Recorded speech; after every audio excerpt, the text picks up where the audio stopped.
O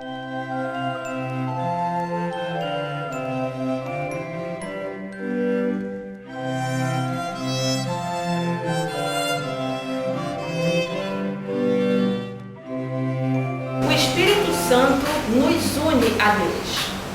As leituras para esse domingo nos mostram o quão importante em nossa vida é a presença do Espírito Santo.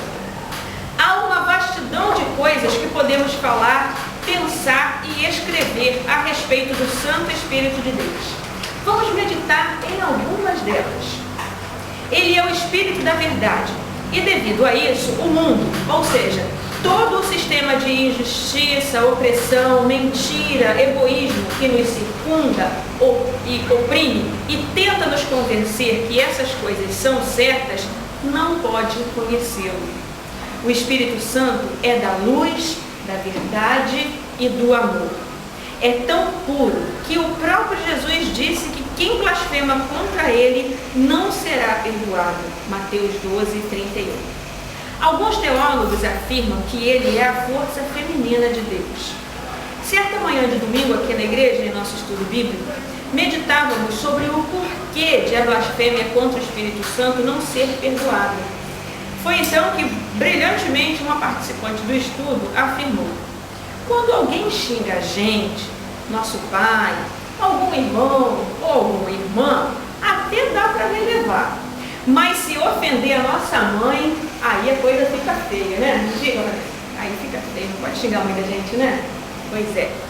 A identificação do Espírito Santo com a figura materna é tamanha que realmente ousamos pensar nessa hipótese levantada no estudo bíblico como sendo completamente viável.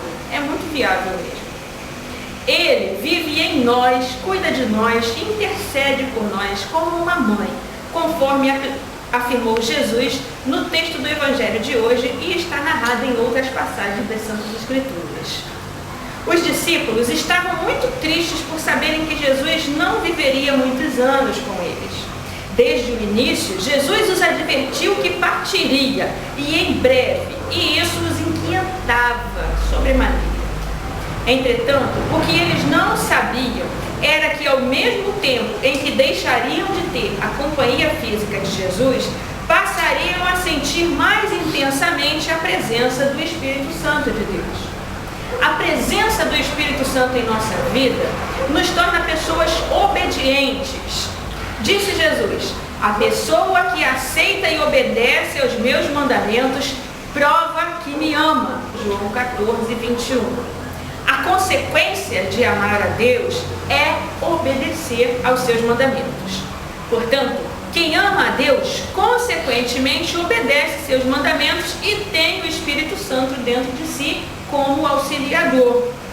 Mesmo que nos esforcemos muito, enquanto vivermos na condição de seres humanos, não conseguiremos fazer totalmente a vontade de Deus, pois o nosso espírito vive em guerra com a nossa natureza humana, conforme está em Gálatas capítulo 5, 16, 17. Todavia, se deixarmos o Espírito Santo guiar as nossas atitudes, nossa fala, nosso pensamento, chegaremos mais perto do ideal que Deus tem para a nossa vida. Mas é preciso esforço, dedicação e vontade de viver de acordo com os preceitos divinos.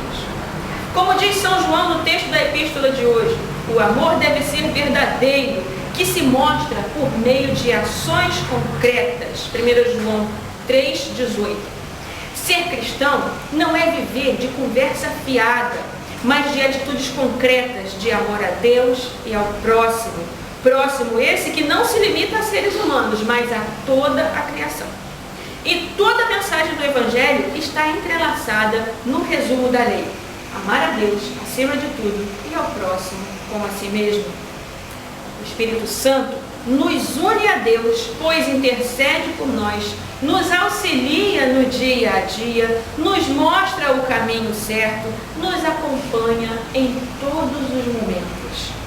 Não estamos sozinhos e nem abandonados, pois Ele sempre está conosco, conforme a afirmação de Cristo. Por mais difícil que seja a situação que estivermos passando, devemos sempre nos lembrar que Deus nunca nos abandona e que o seu Espírito está conosco sempre, como uma mãe zelosa que cuida do seu filho. Que Deus nos abençoe. Amém. Amém.